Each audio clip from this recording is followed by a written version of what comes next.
et c'est une situation qui ne va pas durer. Et vous évoquiez à l'instant les 13 milliards en disant que ces 13 milliards avaient joué un rôle essentiel dans le caractère exceptionnel de l'année considérée. Qu'est-ce que vous avez comme information, comme données sur le rythme de leur utilisation ?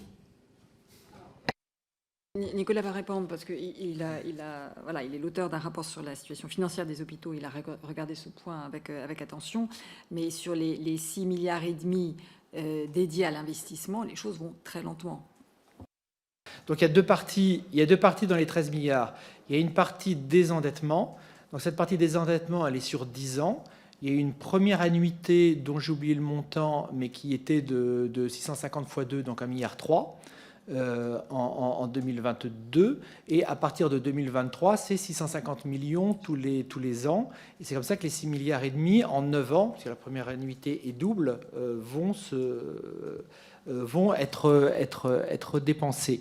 La décision de l'État a été d'avoir la totalité des versements CADES versés sur le compte de la COS, alors qu'une autre approche aurait pu être de laisser cet argent à la CADES et de faire les versements à la COS au fur et à mesure que la COS elle-même décaissait. Donc il a été décidé de maintenir la COS dans la position de trésorerie la plus favorable possible, dans une situation aussi où en termes de taux d'intérêt, c'était un peu compliqué, donc ça pouvait être considéré comme étant de bonne politique financière de maintenir la COS à flot pendant cette période à taux d'intérêt de court terme assez élevé.